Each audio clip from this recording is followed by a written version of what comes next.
నాయకుడు ఎంత పెద్దవాడైనా కావచ్చు, అతను ఎంత ఉన్నతమైన పదవిలో అయినా ఉండొచ్చు, కానీ కన్న ప్రేమ అనేది ఒకటి ఉంటుందిగా. ఆ కన్న ప్రేమే బండి సంజయ్ చేత కొన్ని తప్పులు చేపించిందా? నిజానికి బండి సంజయ్ దగ్గరికి ఆ విక్టిమ్ కుటుంబం ఎప్పుడైతే వచ్చిందో భగీరథ మీద కంప్లైంట్ చేస్తూ, అప్పుడే ఇష్యూని షార్ట్అవుట్ చేయడానికి ప్రయత్నం చేయాల్సి ఉండే.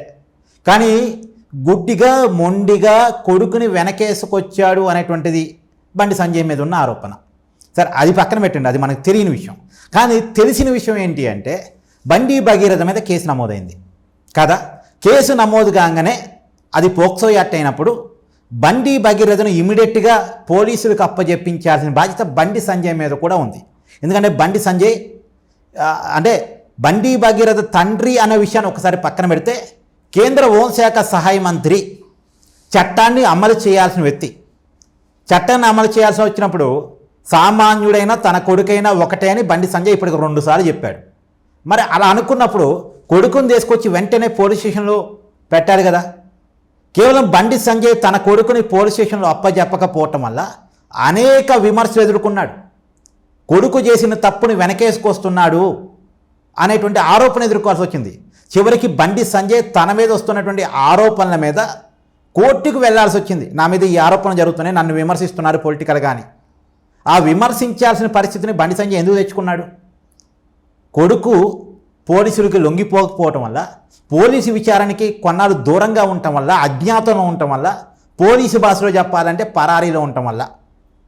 కేంద్ర హోంశాఖ సహాయ మంత్రి కొడుకు పరారీలో ఉన్నాడు అంటే ఇది బండి సంజయ్కే అవమానం.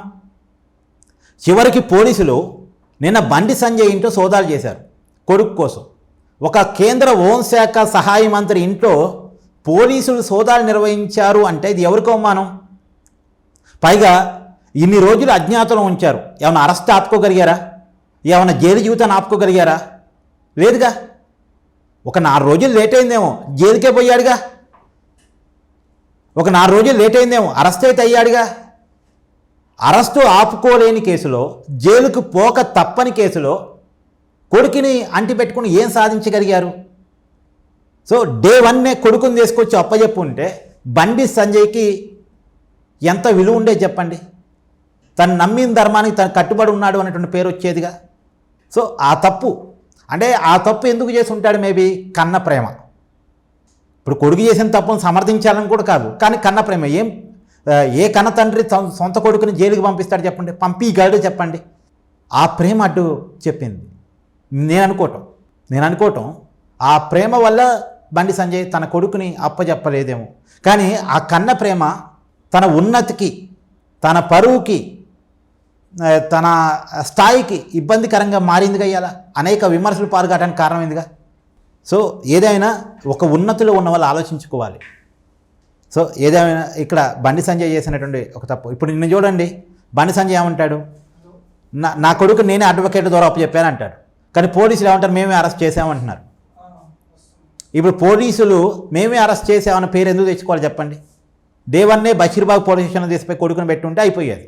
రెండోది, అసలు డే 1 భగీరథ అరెస్ట్ అయ్యి ఉంటే సోషల్ మీడియా ఇంత చర్చ జరిగేది కాదు. 2 రోజులు మాట్లాడుకునే వాళ్ళు అందరి విషయాన్ని పోలీసులు బాగానే రియాక్ట్ అయ్యారుగా, అరెస్ట్ చేశారుగా, ఇంకేం కావాలి? జైలు కూడా పంపించారుగా, ఇంకేం కావాలి?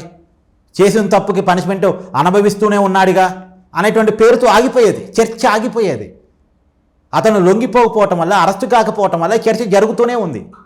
దాదాపు ఈ చర్చ జరగబట్టి వాళ్ళకి దగ్గర వారం అవుతుంది.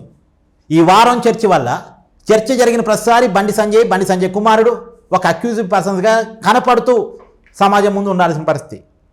సరే, నేనైతే బండి సంజయ్ చాలా విలువలు కట్టుబడి వ్యక్తి, చిన్న స్థాయి నుంచి పై స్థాయి దాకా ఎదిగిన వ్యక్తి, no doubt at all. Bandi Sanjay career మనం చూస్తే ఇలాంటి ఆరోపణలు ఎప్పుడూ లేవు.